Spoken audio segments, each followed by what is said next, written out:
Buenas noches a todos los que nos acompañan, los que se están conectando. Muchísimas gracias por estar aquí. Estamos conscientes de que en algunos países de Latinoamérica se celebra pues la Semana Santa y para muchos se trata de días de asueto, pero al mismo tiempo también estamos en una situación de confinamiento en muchos países de la región, así que esperemos que todos puedan acompañarnos. Para nosotros en la sociedad latinoamericana realmente es un placer darle la bienvenida a nuestros colegas, a nuestros compañeros de NASPGHAN, de la Asociación Norteamericana, de la Sociedad Norteamericana de Gastroenterología, Hepatología y Nutrición Pediátrica, que nos van a acompañar a lo largo de las próximas 5 semanas. Vamos a tener 5 sesiones con ellos, diferentes temas, diferentes tópicos, diferentes speakers. Y bueno, vamos a tratar de hacer un programa muy productivo de interacción entre ambas sociedades. Yo, por supuesto, quiero darle la bienvenida al presidente de NASPGHAN, al doctor Benjamin Gold, quien nos acompaña esta noche, y también al doctor José Garza. Ambos se conectan desde Atlanta. José es parte del Comité Internacional de NASPGHAN y también pues le doy la bienvenida. Ben, welcome you to NASPGHAN, to this program, NASPGHAN Visits NASPGHAN. Thank you, and greetings, and Reynaldo, much appreciation for reaching out and working with our chair of the International Committee, Jose Garza, who I have an advantage in that we both share an office in Atlanta, so we're able to collaborate in multiple ways on what I hope will be the start of many programs and potential collaborations to come. We have an exciting, set of programs scheduled for the coming month. And my hope, again, is that this is just the start of many platforms in education, clinical programs, and research that our organizations can achieve together. So again, thank you so much and welcome to the beginning of the NASPGHAN Visits. Thank you very much. Jose, are you there? Muchas gracias, Reynaldo. Es un placer para mí poder estar con ustedes. Es un placer trabajar para unir a NASPGHAN y LASPGHAN, enriquecernos juntos, aprender de todos y me da mucho gusto poder trabajar con todos para crear este programa que estamos muy orgullosos de tener por acá y agradecer al doctor Jorge Bezerra que nos ha brindado su tiempo el día de hoy. Sin más por el momento, Reynaldo, te lo regreso el micrófono a usted. Muchas gracias. Muchísimas gracias. En efecto, nuestro primer tema tiene que ver con hepatología y nos acompaña el doctor Jorge Bezerra de Cincinnati, pero a lo largo del programa van a descubrir que el formato va a ser más o menos el mismo en todas las sesiones. Vamos a tener un speaker de NASPGHAN, pero al mismo tiempo vamos a tener un experto latinoamericano que va a servir como moderador, que va a coordinar la sesión y que va también a servir como una especie de traductor en el caso de aquellos que quieran hacer preguntas. El mecanismo es el mismo de todos nuestros webinars, pueden hacer preguntas a través del chat. Sus preguntas pueden ser realizadas, por supuesto, en nuestro idioma nativo, que es el castellano, y el moderador se encargará de traducirlas al speaker para que entre ellos pues, se establezca una comunicación interesante y que todos nos beneficiemos y recibamos lo último de la información en relación a cada tema. Entonces, en este momento yo voy a entregar la sesión a quien va a ser nuestro moderador esta noche. Se trata del doctor Humberto Soriano, quien se conecta desde Santiago de Chile. El doctor Soriano pertenece al staff del Departamento de Gastroenterología y Nutrición Pediátrica de la Universidad Católica de Chile. Ha sido presidente de la Sociedad Chilena de Pediatría. Además es consejero, coordinador de múltiples mesas de trabajo que tienen que ver con los ministerios de Interior, Desarrollo Social, Salud y Educación de su país de origen, que es Chile. Así que le damos bienvenida y le entregamos la sesión entonces al doctor Soriano. Doctor Soriano, bienvenido y muchísimas gracias por estar con nosotros. Doctor Reynaldo, muchas gracias y felicitaciones a ti, a Benjamin Gold, a José Garza y a todos los que están coordinando esta unión entre NASPGHAN y LASPGHAN, que puede entregar tanto en ambas direcciones. Yo tengo el privilegio y el placer de presentar a mi amigo, el doctor Jorge Bezerra, que es profesor de pediatría del Cincinnati Children's Hospital Medical Center. Es el de William and Rebecca Balestrieri Chair in Pediatric Hepatology Eso es bueno, ¿no? Porque es el director de patología de una mesa que creó Bill Balistreri, que es el padre de la hepatología de Estados Unidos y que era el jefe de Jorge Bezerra y el mentor de Jorge Bezerra. Y ahora Jorge es la cabeza de este equipo. Es director de la División de Gastroenterología, Hepatología y Nutrición, es director médico del Liver Care Center y es director del Digestive Health Center.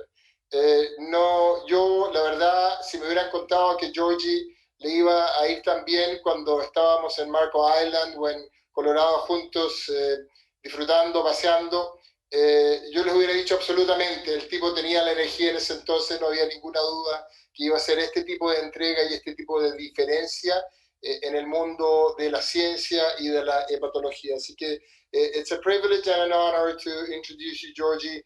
Please, the floor is yours to share with us what you have learned throughout many years of hard work and having an amazing team behind you. Thank you, Humberto, and the presidents of NESPIGAN and LESPIGAN. Carlos will now share with you our presentation. It's a true privilege and honor to share this hour with you all. So welcome to the evening.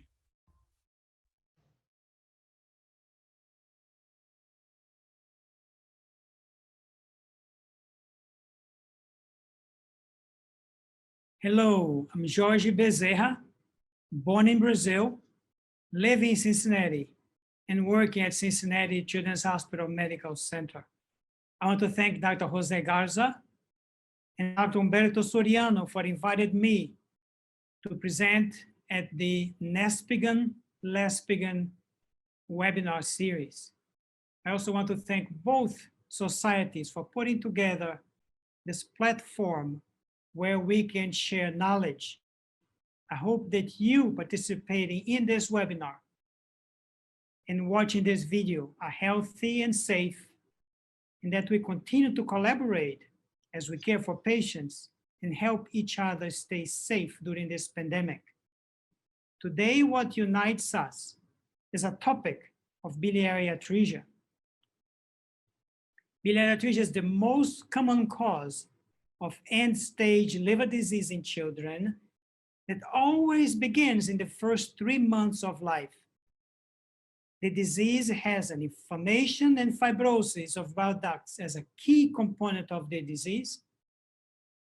This inflammation and fibrosis leads to loss of the lumen of extrahepatic bile duct and causes a disruption of bile flow from the liver to the intestine.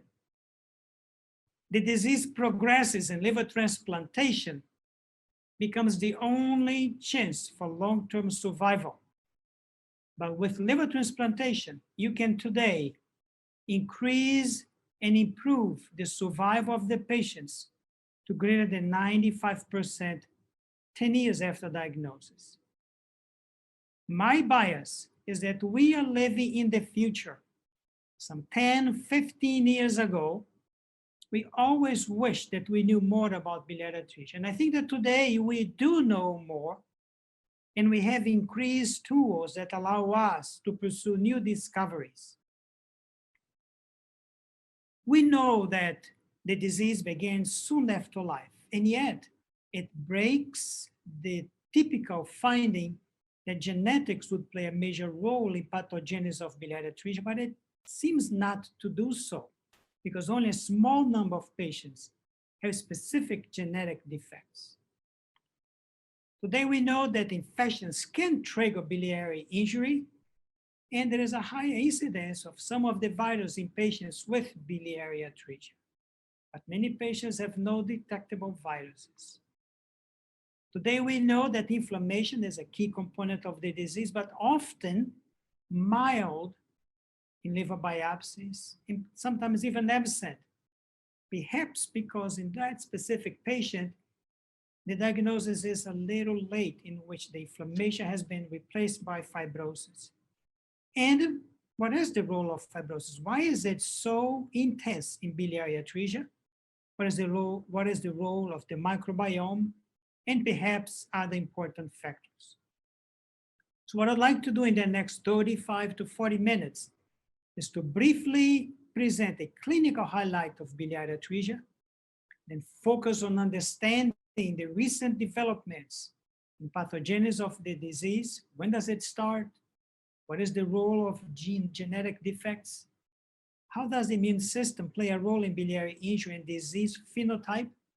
Perhaps you can take a look at the future in some of the studies that may be unpublished. And I will end with a real push to see how we can commit ourselves to go from understanding pathogens of disease to trying to see how we can improve diagnosis and treatment of these patients. Let me start with a review of a clinical case. A 6-week-old baby with jaundice that began at 3.5 weeks of age. The baby had good growth and had light green stools, perhaps pale stools. On physical examination, the baby had a liver that was palpable 2 centimeters below the right costal margin, and there was very mild splenomegaly. The laboratory studies are shown here with normal albumin, mild elevation of liver enzymes, and an increase in direct bilirubin, as well as an increase in the gamma GT. Liver biopsy of this patient is shown here. You can see on the portal tract the arrows pointing to an increased number of bile duct profiles. This baby was taken to in an intraoperative cholangiogram, which is shown on the right. On your left, what we see is a catheter that the surgeon placed in the gallbladder of an infant, that when the contrast is pushed, there is already excretion of the contrast into the duodenum.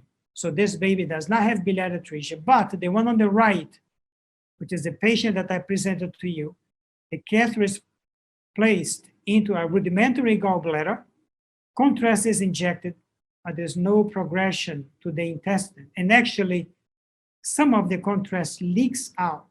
So this baby had opacification of the extrahepatic bile ducts, likely to have biliary atresia.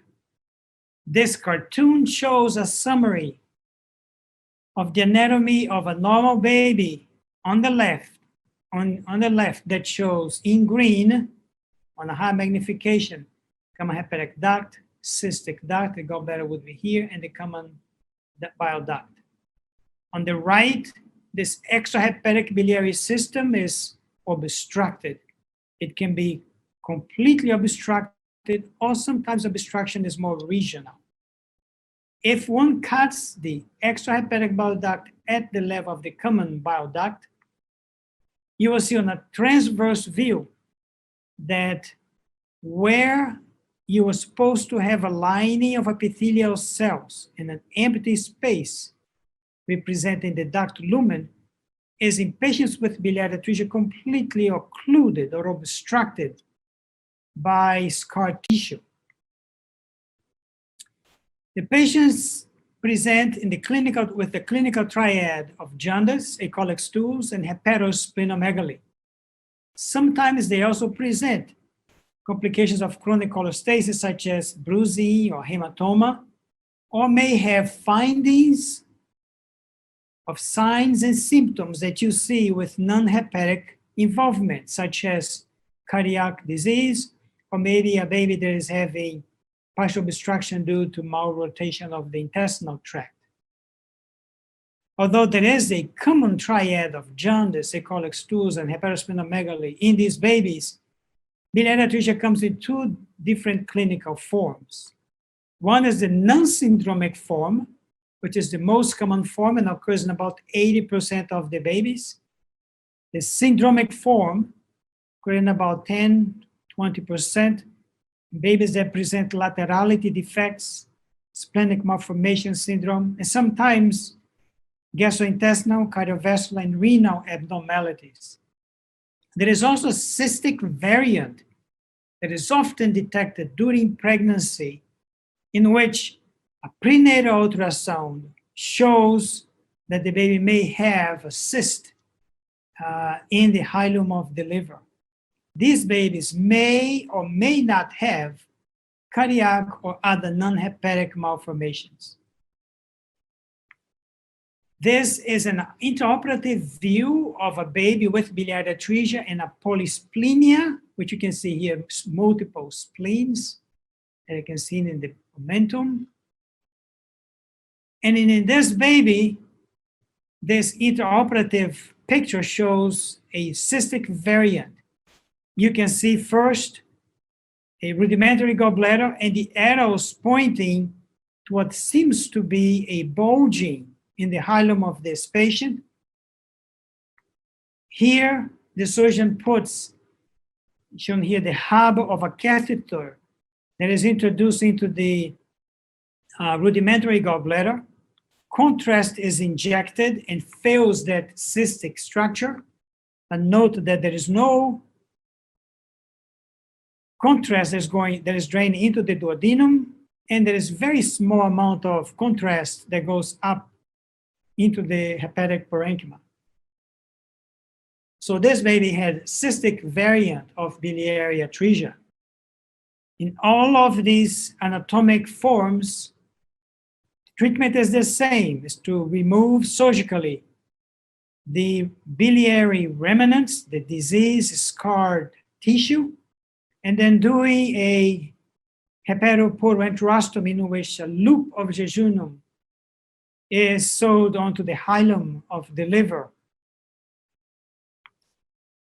This is the natural history of babies with biliary atresia following hepatoporoenterostomy, that after surgery includes the administration of adequate nutritional support, supplementation with vitamins A, D, E, and K, and perhaps the use of ursodeoxycholic acid. The use of corticosteroids or antibiotics in the post-surgical care is still debatable. Today, despite the surgical and medical treatment, most babies develop progressive liver disease, and there is variable frequency of cholangitis in these babies.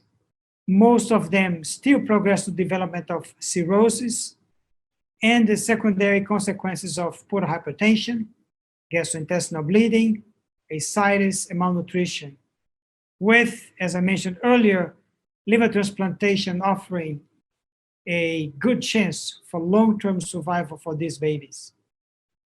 A few factors are important for the outcome of these babies, including the age at diagnosis. The earlier the babies, the younger the babies, the earlier the intervention, the better the outcome.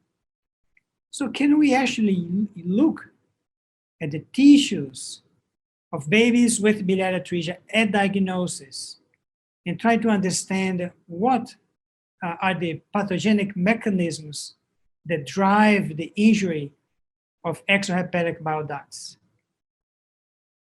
It's only knowing about the mechanisms of disease that we can design new treatment approaches. I will use as a template for the review of pathogens of biliary atresia a diagram that was developed by a group of investigators that study biliary atresia that met at the NIH in 2017, and the report of their meeting was published in 2018. The diagram started with a line that represents the natural history of the disease. This is prior to birth, baby is born, the biliary atresia is diagnosed somewhere in the first weeks of birth, and then calciporoenterostomy. We now know that a few genes have been reported to have mutations or sequence variants in babies with biliary atresia. Some of these genes include ADD3, FOXA2. You can see here the list, and now call your attention to EFEMP1 and PKD1L1. Of note, before I talk about these two genes, it's important to know that the report of these genetic defects occur in a small number of the cohort of babies with biliary atresia. So this is one example of the studies that showed in a genome-wide association study that the EFIMP1 gene has genetic mutations that are identified in one baby. Of note, this genetic defect occurred in a gene that has a high level of mRNA expression in babies with biliary atresia and in the disease controls, again, suggesting that this finding may not be specific for biliary atresia. However, it is interesting to note that the gene is also highly expressed in cholangiocytes and portofibroblasts. So is EFIMP1 gene important to pathogenesis of disease in more than a small number of patients with biliary atresia? We don't have the answer for that question yet. The second gene that I'd like to share with you is a recently described PKD1L1, or polycystic kidney disease 1 like 1 gene. And out of 103 patients, 5 had biallelic variants. This gene encodes the protein that is not detected in the liver of patients with biliary atresia, as you can see here, or in patients with Alagille, but is expressed in the intrahepatic bile duct of a young infant with a 3-day-old normal infant. But if you do this, you can see here the expression of the gene in the cholangiocyte and CK7 as a marker of biliary epithelium. You can see that they are present in normal babies, but not detected in the biliary epithelium of babies with biliary atresia. So is this gene important to the pathogens of disease in a broader patient population? Using this study that focused on babies with the syndromic form of biliary atresia, there was only 5% or so of the patients. But it's interesting that a group from China deposited this early study in medRxiv, showing that in a whole exome sequencing study of 89 babies with non-syndromic biliary atresia, that patients, 31.5% of the patients had rare and deleterious de novo homozygous recessive and or compound heterozygous variants in ciliary variants. This should be ciliary variant, not cystic variant. These are genes that are involved in cilium assembly or cilium disassembly. We know that each cholangiocyte has a cilium, so perhaps defect on genes that encode proteins that maintain the function, the formation and function of the cilium may be important for pathogens of disease. And of note, 31% of them being present in a relatively large cohort of babies with the common form of non-syndromic biliary atresia.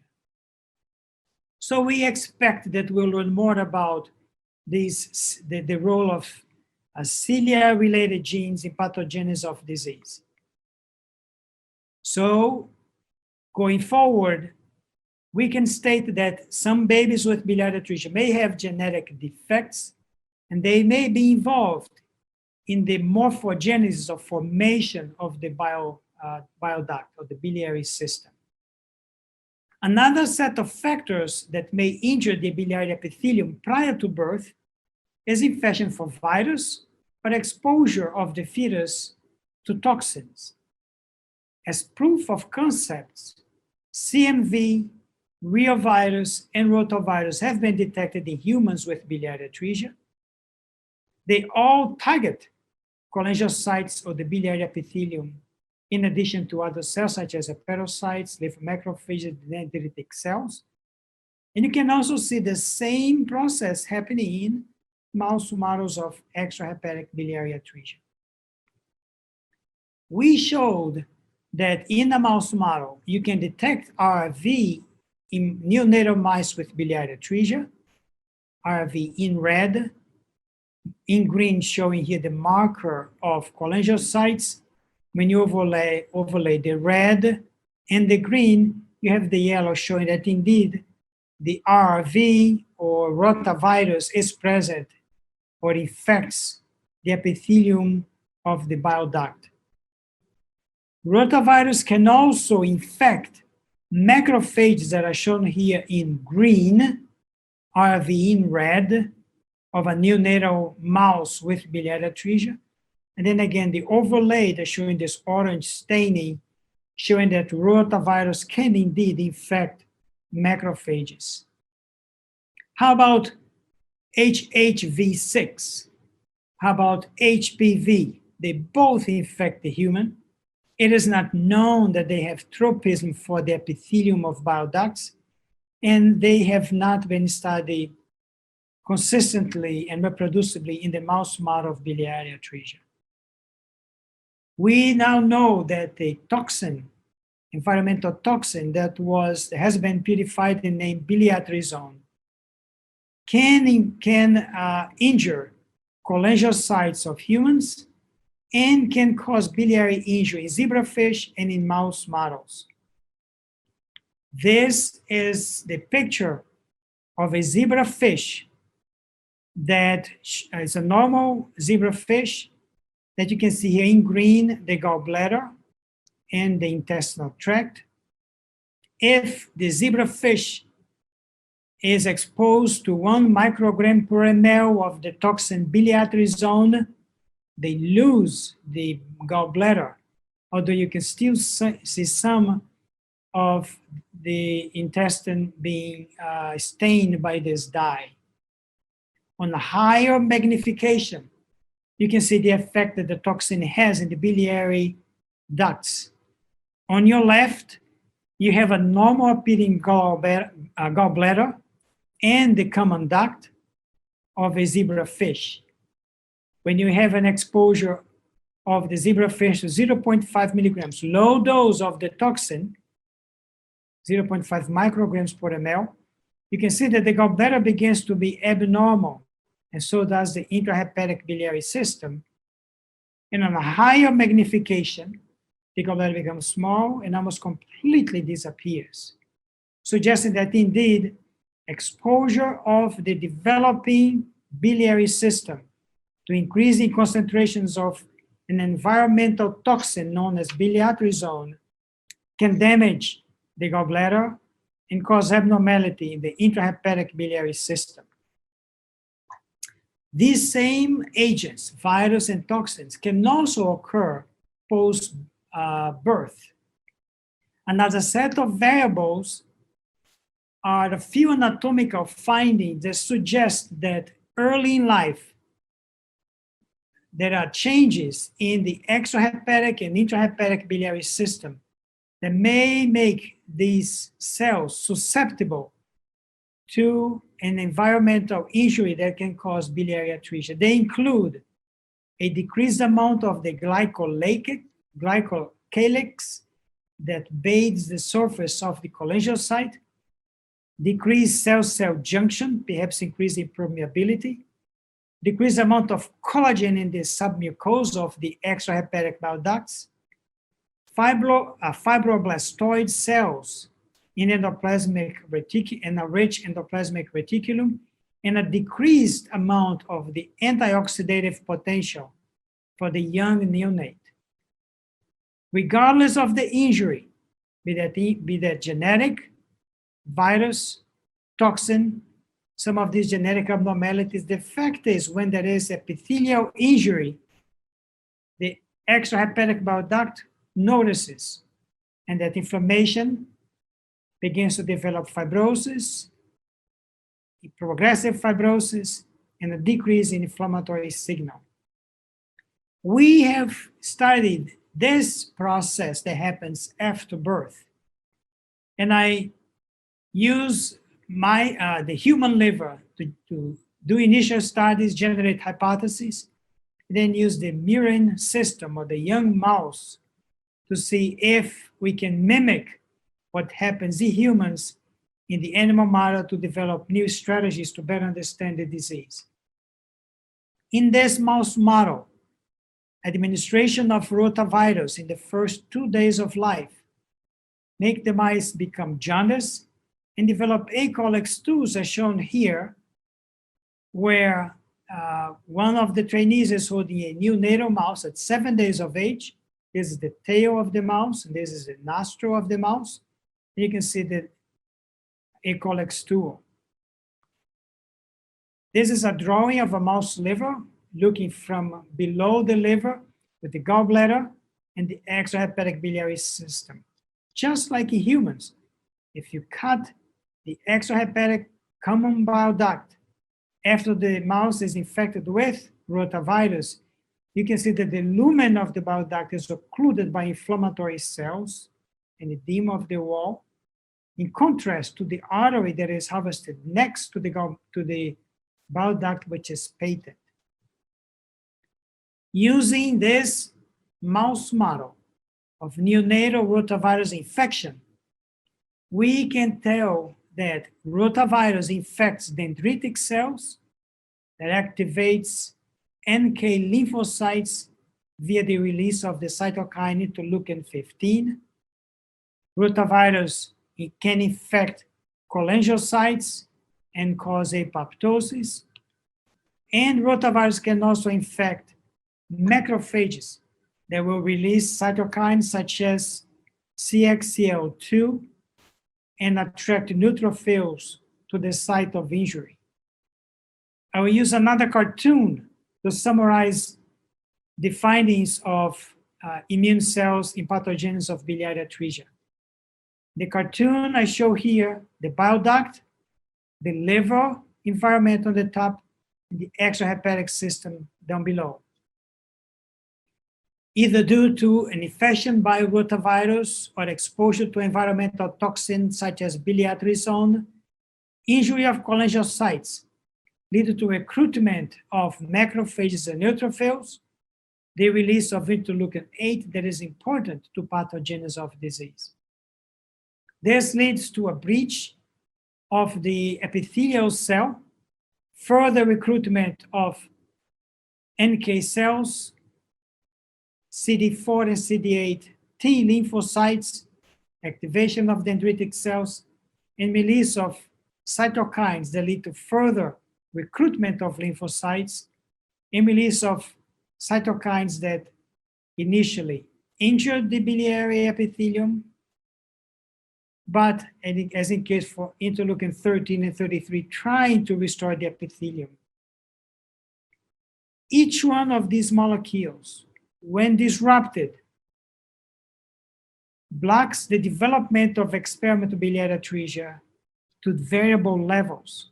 Perhaps the most important one being NK cells.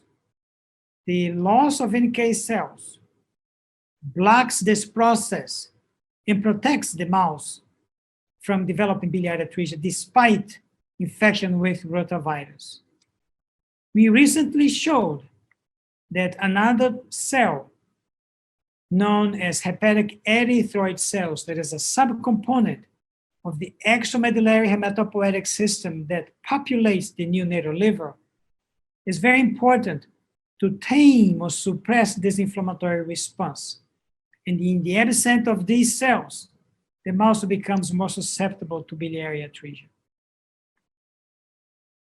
So if there is such a role in inflammation in pathogens of disease, why is it that steroid treatment is not effective in all patients? And does could the mother environment potentially influence the susceptibility of neonates to biliary atresia? To answer this question, I will share with you a couple of experiments that were done by J.G. and Young Lee in our laboratory. First, J.G. noticed that if one feeds Bactrim to the pregnant mouse, the pups or the young neonatal mice will become resistant and not develop biliary atresia as much as the non-treated pups. And he noted that the mice that were born to mothers that received Bactrim had a different population of the intestinal microbiota. Now, this is a cladogram that shows the enrichment of the microbiota of the neonatal mouse that was, whose mother was treated with Bactrim. To look at the cladogram, let me first show you that the drawing uses from inside to outside the abundance and presence of specific bacteria at the phylum, class, order, family, genus, and species level.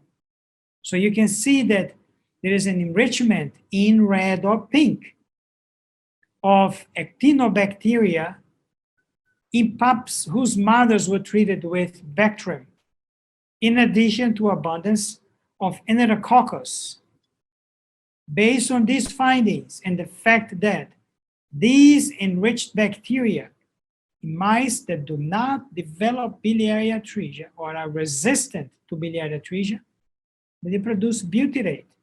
So J.G. did one experiment in which he fed butyrate, which is a short-chain fatty acid that is made by intestinal bacteria, to mothers and infected their pups with rotavirus. And as a control,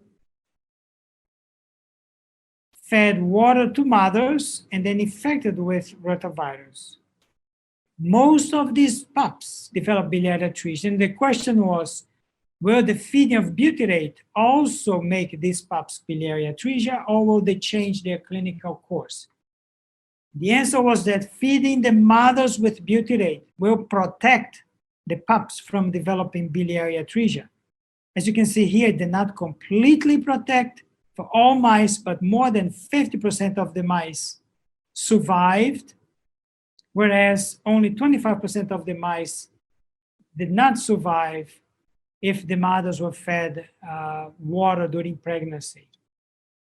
Analyzing the extrahepatic bile duct of babies in this group that received rotavirus and came from mothers that were fed water, they have occlusion of the extrahepatic bile duct, inflammation of the liver. If they came from mothers that were fed butyrate, there was a intact epithelium of extrahepatic bile duct and no or minimal inflammation in the liver. Analyzing the microbiome of those resistant pups here in green, there is an abundance of Clostridia and Bacteroidetes. Analyzing the microbiome on the feces of babies with biliary atresia, over 100% babies at the time of diagnosis. We noticed that like pups that were resistant or did not develop biliary atresia, normal babies also had an enrichment of Bacteroidetes and Clostridia, whereas babies with biliary atresia had increased abundance of opportunistic bacteria such as Proteobacteria, as you can see here, in babies with biliary atresia and mice with biliary atresia, as well as different forms of bacilli. We did further studies using this mouse, and I summarize the results here. That exposure of the mother to butyrate transmits the mother's microbiome to pups. If you administer butyrate to pups, or if the pups receive the microbiome from the mother, there is an enrichment of glutamine, and glutamine and butyrate block the injury of cholangiocytes by NK cells. therefore protecting the biliary system and protecting the mice from developing biliary atresia. Is this going to be effective treatment in babies with biliary atresia? We do not know that answer yet. Let me look at a second example of what type of research may lead into new knowledge of biliary atresia. And that relates to knowing that there is evidence that biliary atresia, babies with biliary atresia already have cholestasis at birth with increased levels of serum direct bilirubin. So could it be that there is any change in the development of the biliary system, more specifically epithelial layer of the bile duct in babies with biliary atresia? And this is work done by 4 investigators in our laboratory. The work is based on the premise of a report from Dr. Harpavat and Dr. Schneider and collaborators from Texas Children's Hospital that did a newborn screening in babies with biliary atresia. Actually, newborn screening of all babies, and did 123,000 and found that 7 of them had biliary atresia. Of note, those babies had a direct or conjugated bilirubin measured being greater than 1 milligram per deciliter in the first 60 hours of life before being discharged. Looking at the babies that did not have biliary atresia and still had cholestasis at diagnosis, you can see that most of them, after further evaluation, had no specific diagnosis, and the remainder either had a cholestasis-associated conditions, Alagille, alpha-1, PFIC type 2 or BSEP deficiency, and much lower incidence of congenital infection. So it's based on the fact that babies with biliary atresia seem to have already cholestasis at the time of discharge or soon after birth, that we thought we would look at the babies with biliary atresia at the time of Kasai and try to grow directly from a liver biopsy, shown here in black, biliary organoids that we could study the epithelium of these babies. This is a picture taken of culturing the liver after 4 days. By 8 days, you can see there is a small cyst or a small spheroid growing next to the biliary system. And then you can purify this spheroid and passage it to establish a line of these spheroids in biliary atresia. What are these round spheres? We can do this with normal livers, and when you section, you can see cells that resemble cholangiocytes with nucleus at the base and the microvillus on the top. We do the same with babies with biliary atresia, and you can see that the cells still look like cholangiocytes, but they have a different anatomy. You can see that the nucleus is not so at the base, but in the middle of the cytoplasm. We know that these spheroids have normal polarity as expected in babies with normal anatomy, but those with biliary atresia have fewer dots, green dots, which represent cilium, and have an abnormal expression of the markers of epithelium polarity. In the normal, you have actin on the top and beta-catenin in the middle and on the bottom. In babies with biliary atresia, these proteins are aberrantly expressed, as you can see here. If we look at these spheres and do a confocal microscopy, going inside the spheres, you can see that in green, there is a cilium pointing toward the middle of the spheroid. Very nicely in one of these organoids from a normal liver. And if you do the same analysis of a spheroid from a baby with biliary atresia, you can also see the green represented the cilium, But if you follow these green signs, you can see here on the top that they appear not to be pointing to inside, but outside of this organoid, suggesting that these cells may actually have abnormal polarity and therefore not function very well. As you can see here, the green pointing to the outside. So a subtle but important developmental defect. I will end with a strategy that we are using in our laboratory to really make an effort to move our studies of pathogenesis of disease to try to move towards a clinical application. And this is a recent story in which we used the serum of babies with biliary atresia, did a proteomic analysis to try to understand, are there protein markers that are very high in babies with biliary atresia that we could use as a biomarker of disease? The experimental approach included proteomics in the serum of 175 babies with biliary atresia and 70 age-matched disease controls. And we divided these subjects into 35 to serve as a discovery cohort, and then tried to do the validation and see if we could find the same results. 35 are in validation cohort number 1, and then 105 validation cohort number 2. The results are shown here. First, in the discovery, the protein known as MMP7 plus another protein, ENPP7,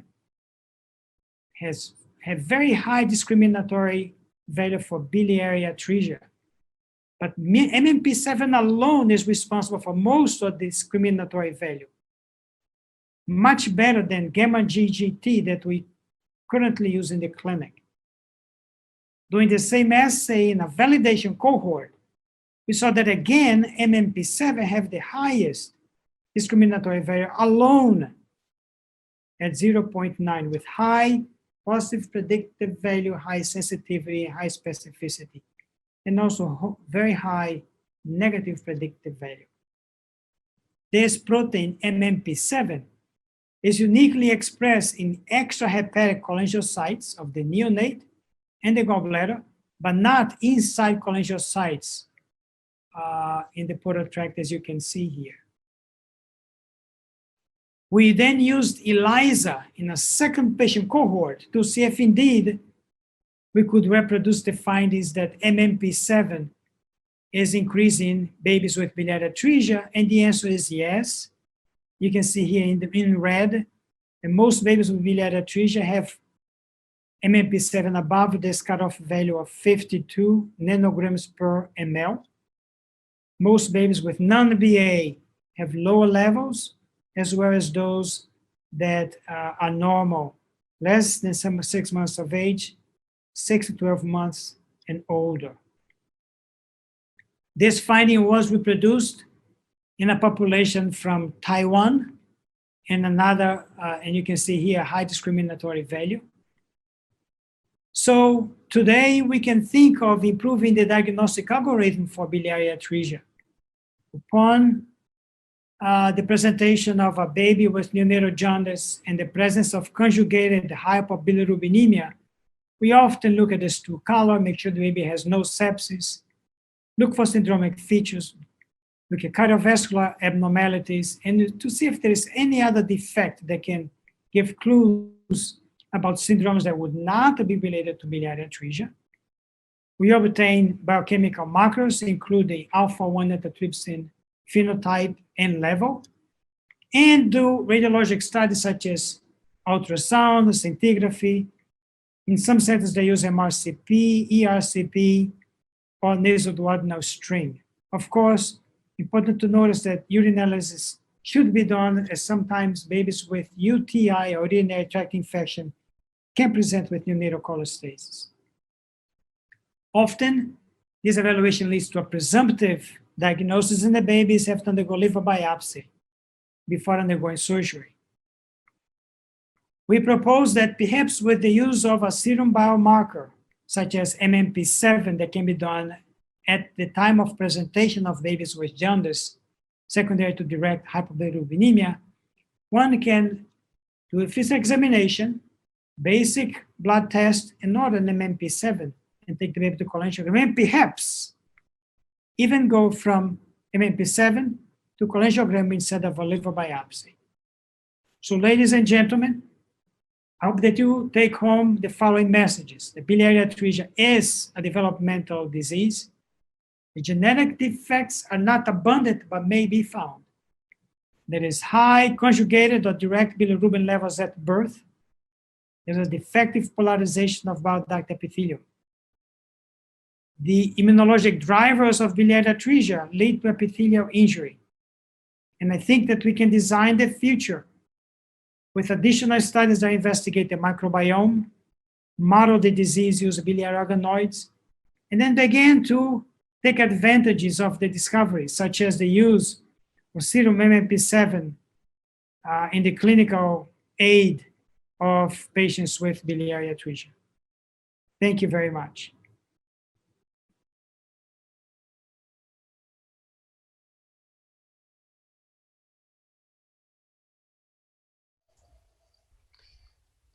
Thank you so much, Dr. Bezerra, for an outstanding presentation that I thoroughly enjoyed. I had heard Dr. Bezerra speak many times before on the topic, and this is getting better and better and better. I mean, I don't know what's going to happen in 10 years. I'm sure we're going to be hearing wonderful news about how to treat our patients with biliary atresia. There are several questions. Thank you for the attention, everyone. And I'm going to just start with a few of them. Eduardo Morelio says, is there evidence of maternal exposure to rotavirus during pregnancy as a risk factor of biliary atresia? And what other maternal exposures might trigger or promote biliary atresia? And my personal question is there any exposure to bilatrosome toxin in mothers of children with biliary atresia? Well, thank you for the question. Buenas noches para todos. Yes, viruses like rotavirus, reovirus, CMV, human papillovirus have all been identified either as a positive IgM when tested in the baby or directly in the liver in babies with biliary atresia. However, these reports are usually in specific cohorts in different geographical areas in the United States and in many other regions in the world. So it is difficult to have one single virus that can be found in most of the babies. In fact, even in high prevalence areas of biliary atresia, there's not a single, most of the patients do not have a virus isolated from the tissue. Now, we think that this does not rule out the fact the virus could be an initiating factors in those babies, because even in the virus that we know we administered rotavirus, by 1 week after the mouse develops biliary atresia, you cannot find the rotavirus. So humans perhaps are able to clear the virus, but in the process of clearing the cells that are infected, start this destruction of the epithelium that leads to the obstruction of the bile duct. As it relates to the toxin, there is no report of humans exposed to biliatrisone. However, lambs in Australia have been shown in different cycles every several years that they develop these jaundice in the lambs that resemble biliary atresia as we see it in humans. Thank you so much, Dr. Bezerra.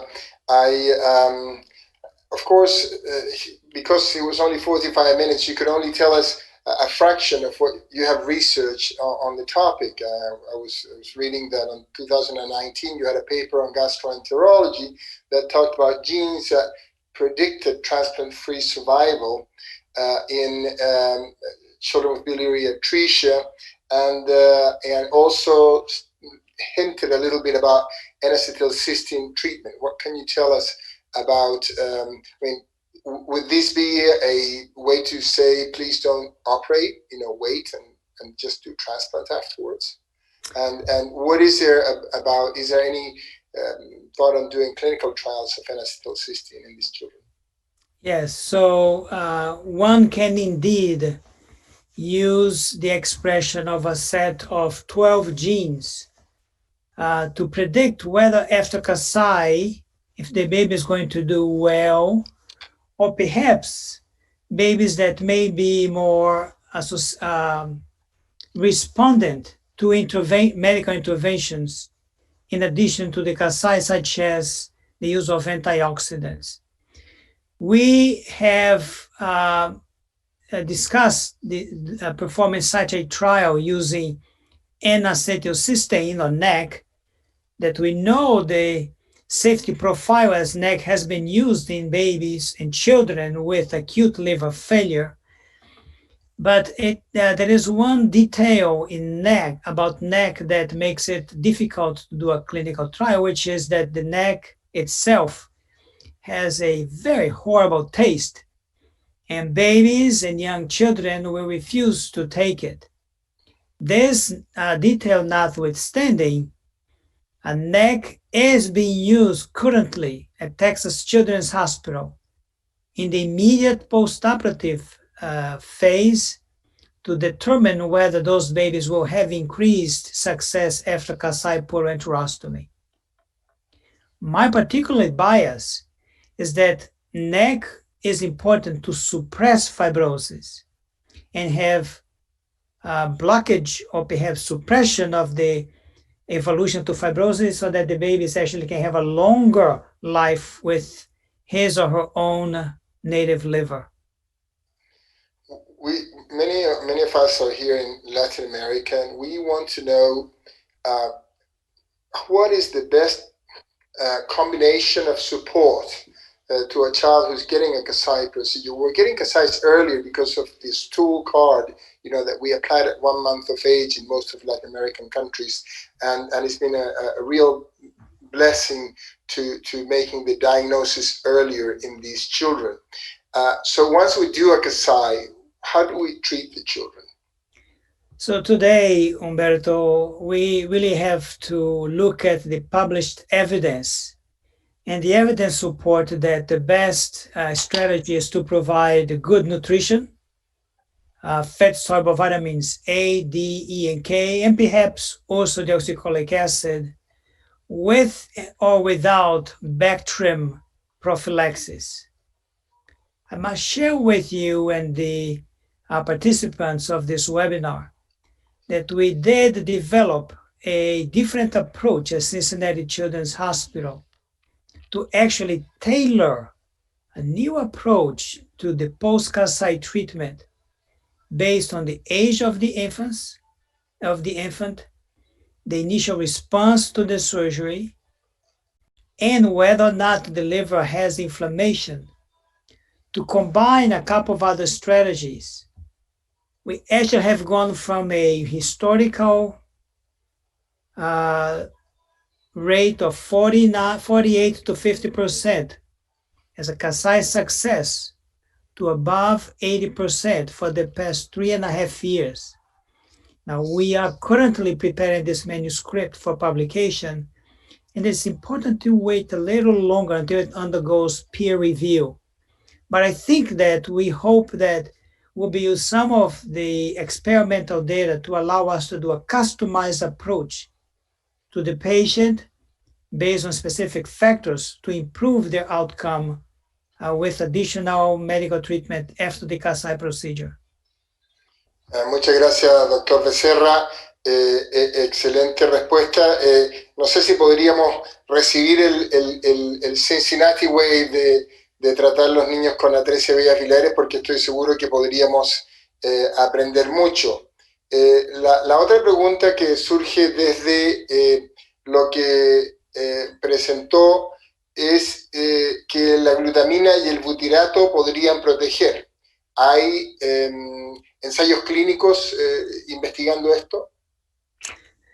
Yes, we are doing some experiments, and we're actually finding that glutamine protects cholangiocytes and improves the oxidative balance that makes cholangiocytes resistant to that inflammatory injury by lymphocytes, activated lymphocytes.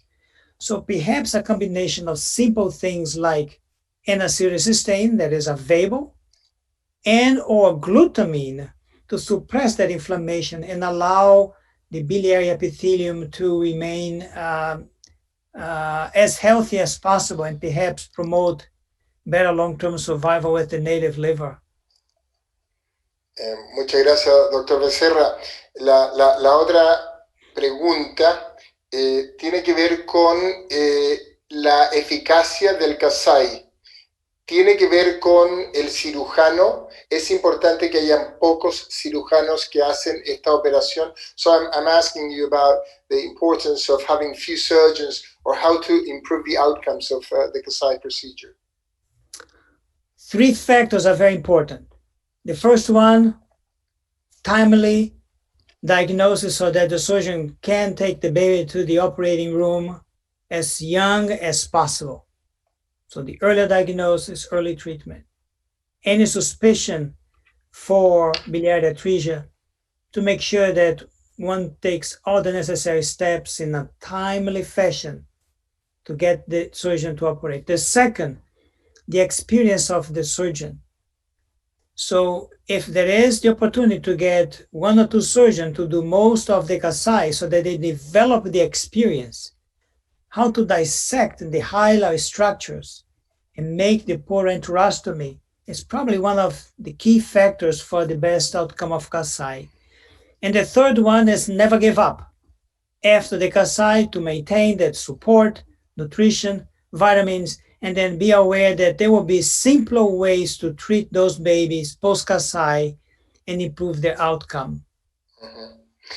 ¿Esteroides o no esteroides? Hoy, no steroides.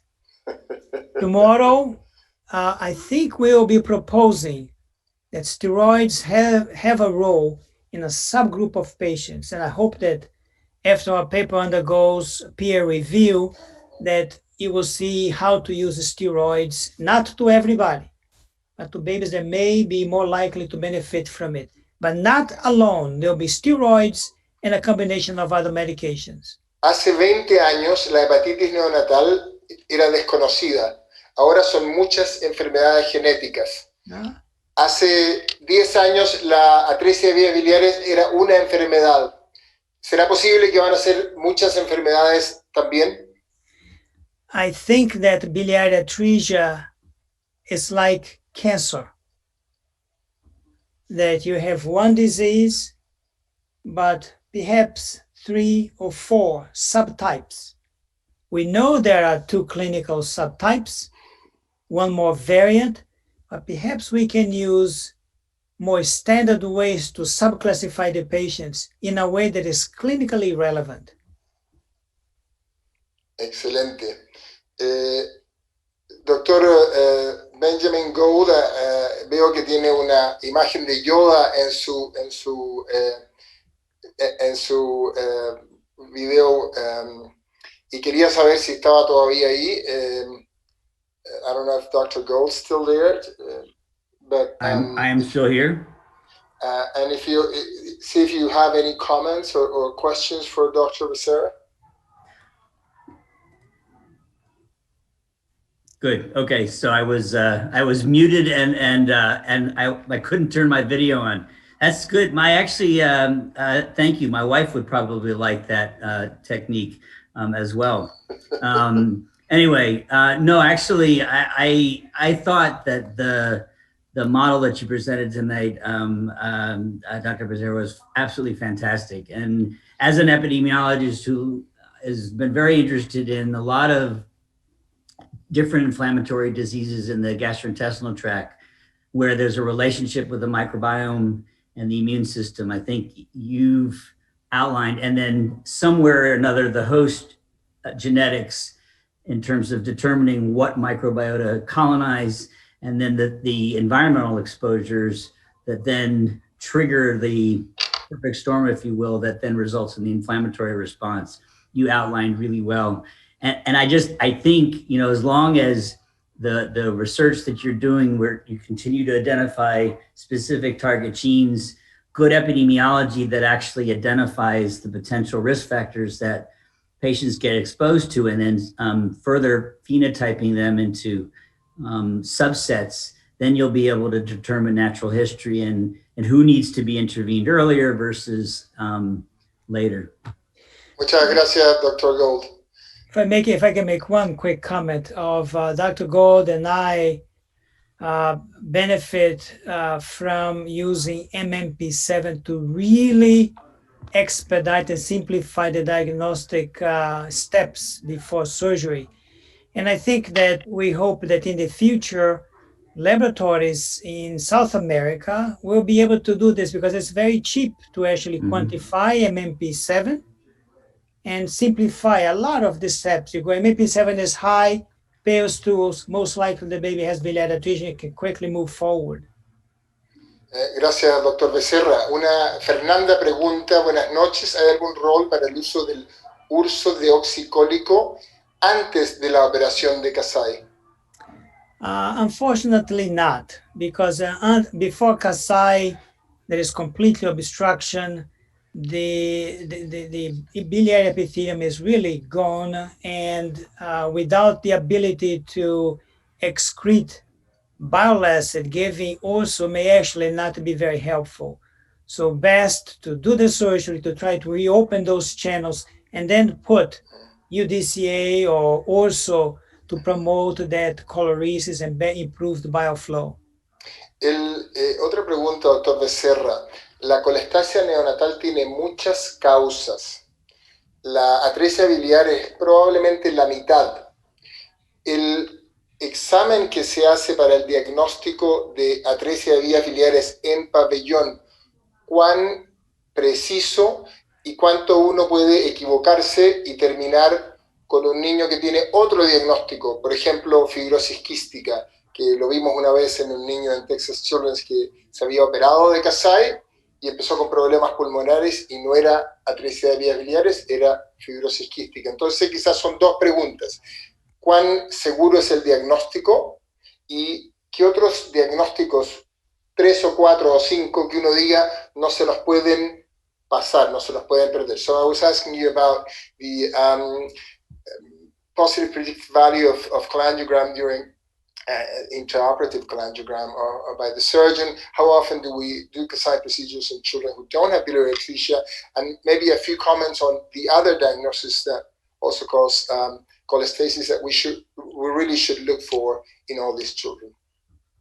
It's a great question, because we have the first, there are two immediate goals. The first one is which patient does not need surgery. And the second is make sure that if the baby has biliary atresia, that you rush and you do the surgery. So our diagnostic approach is the following. First is, what are the most common diseases in our region that can present with neonatal cholestasis, but does not have biliary atresia? And for us, it's alpha-1 antitrypsin, cystic fibrosis, sepsis. And we try to come up with the diagnosis as soon as possible. Second, what we need to do before we can rush the baby to the OR, if possible, a liver biopsy has a high predictive value. With an experienced pathologist, they can tell for sure 85% of the babies that have or do not have biliary atresia. It so happens that MMP7, that single protein in the serum alone, without anything else, has greater than 90% positive predictive value with very high negative predictive value as well. So I think key component is which patients don't we have to take. But if one takes the baby to the OR, it does not mean that we need to do a Kasai. It is important to do the intraoperative cholangiogram. And it's okay if one takes the baby to the OR, does an intraoperative cholangiogram and shows the excretion. You get out of there. Because if the baby does not have biliary atresia, has alagio, has alpha-1, has cystic fibrosis, and you do a Kasai, you change the outcome of that patient to poor outcome, and at least 50% will need transplantation for long-term survival. Gracias, doctor Becerra. El Kasai Humberto. debe... No, quería hacer una pregunta, pero si quieres termina tu idea y luego si puedo hacer una pregunta, por Solo favor. decir que Jacqueline Ambrosio pregunta ¿hasta qué edad podemos hacer un Kasai? Y ella también menciona qué pasa con los cirujanos que están recién empezando. So she's got two questions. How late can you do a Kasai, or should you do a Kasai? What do we do with surgeons who are just starting to do Kasai procedures? I guess they shouldn't do Kasai, but go ahead. The age is a bit difficult to answer, but typically beyond 3 months of age, right? So 3 times 4, 12 weeks. Beyond 90 days of age, one should think a couple of times before one does the procedure. Having said that, we have done babies 3.5 months of age that had great outcome. So a lot of it depends on the skill of the surgeon. You can have a baby with biliary atresia at 1.5 months of age and have advanced fibrosis that also will not have a very good outcome. So again, it goes back to the second question, which is what happens when the surgeon is not experienced? I think that it depends on where you are, whether you have access to an experienced surgeon. I tell you that I'm often in the OR with the surgeon when we are doing the intraoperative cholangiogram, because when we are there, we actually discuss, go for it, and then the surgeon goes. So engage the surgeon, learn together, and develop the expertise that you need. You may have a learning curve, but depending on where you are, who you have to work with, I always think that together as a team, you can do good things and for the better outcome of the baby. Thank you, Dr. Becerra. Dr. Reinaldo Pierre tiene una pregunta. Yes, in terms of early diagnosis with a marker so sensitive, the MMP7 you mentioned, do you think that could replace the liver biopsy in the diagnosis process of this patient, the cholestatic patient? So that is a hypothesis that we are testing currently.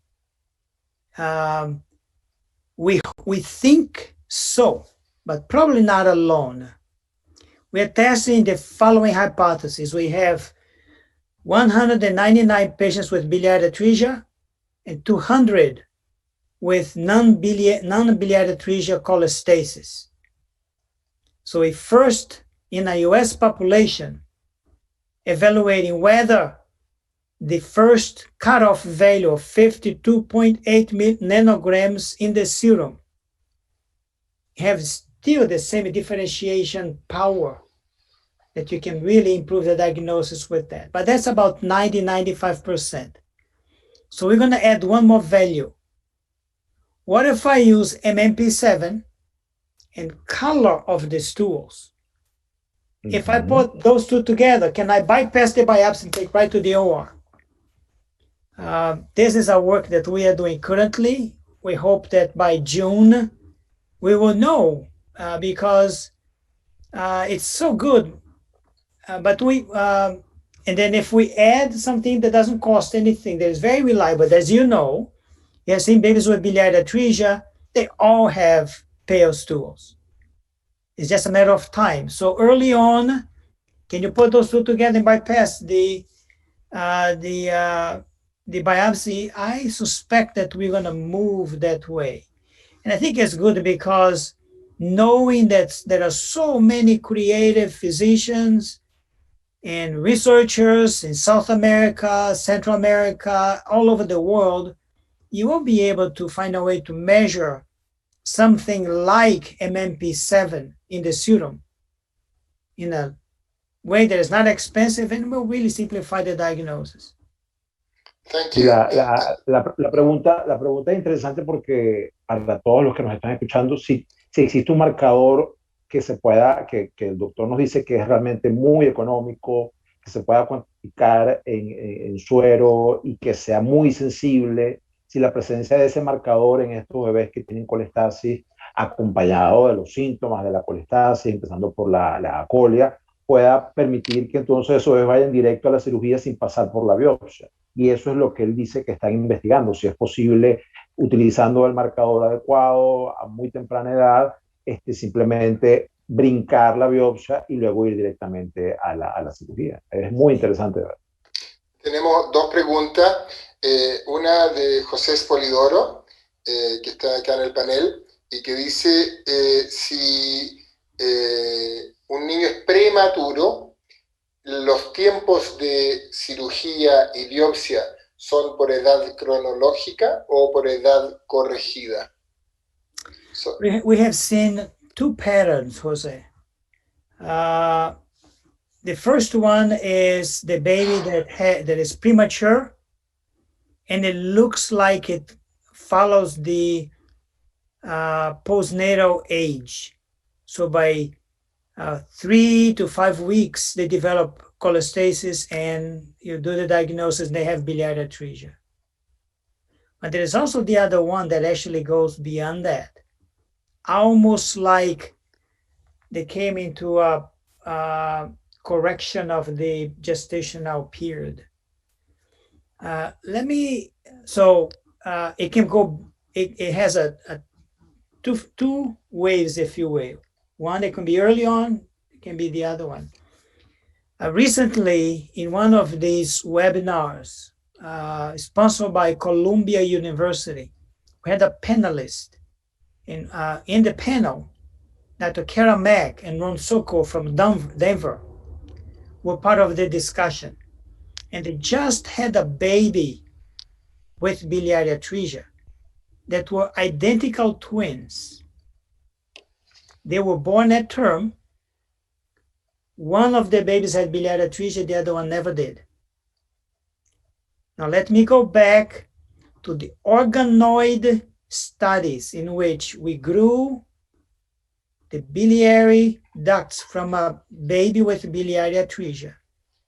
And we showed that the ducts had epithelium, but they had a subtle defect in polarity.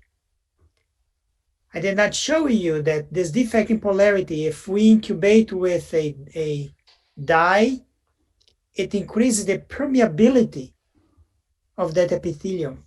So to me, it could be that, so by the way, the baby that had biliary atresia had CMV. This is identical twins, two babies. One had CMV, the other one did not. How can it be, right? But now it's a perfect setting. The baby that had CMV had biliary atresia. So I think, to me, they both had that subtle epithelial defect, but one had the infection and caused the disease. And the other one did not have CMV. You can see that. We have a cold, everybody's in the room. Some patients develop cold, the other ones don't, right? The other baby did not develop CMV infection, did not develop biliary atresia.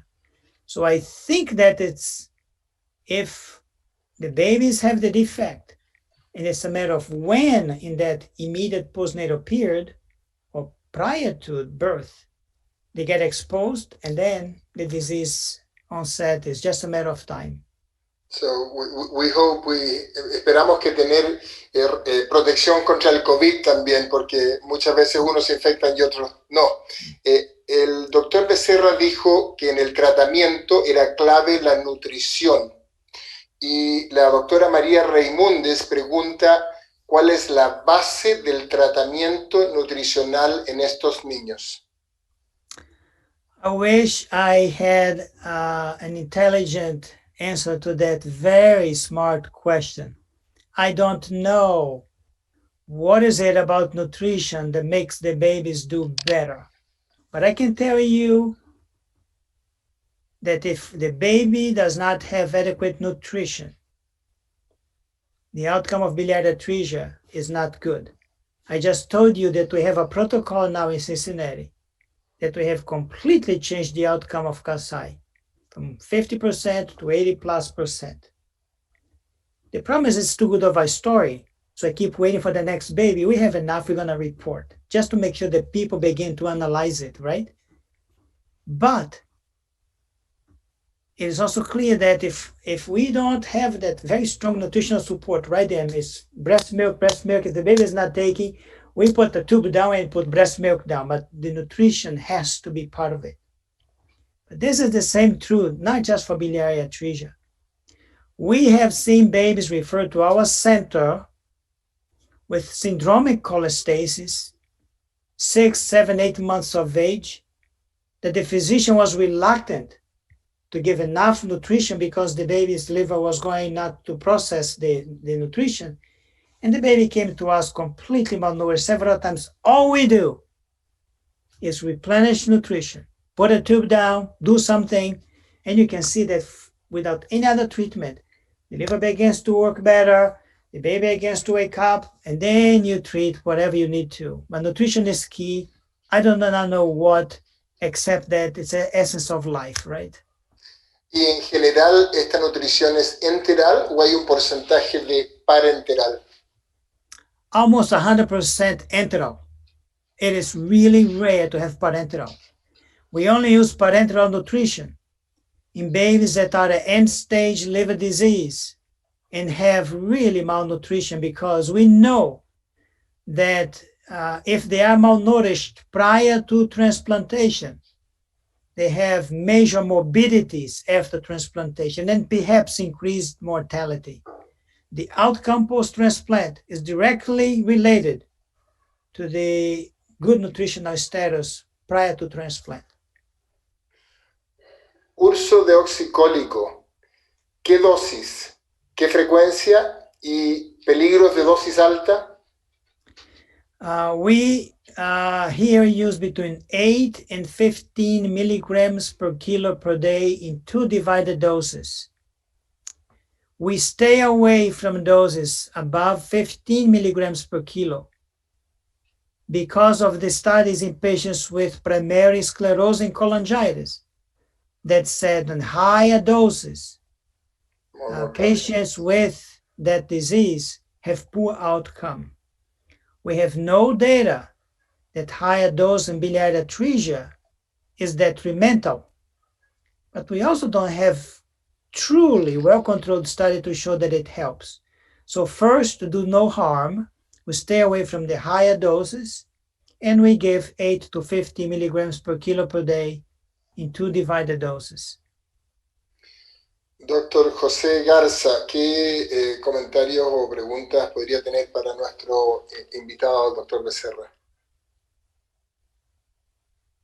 Quiero agradecer muchísimo, doctor Bezerra, estuvo excelente la presentación y mi pregunta en base, ya la contestó, era en base al marcador para la atresia biliares, que he tenido la fortuna de mandarlo a Cincinnati para ciertos pacientes con sospecha de vías biliares.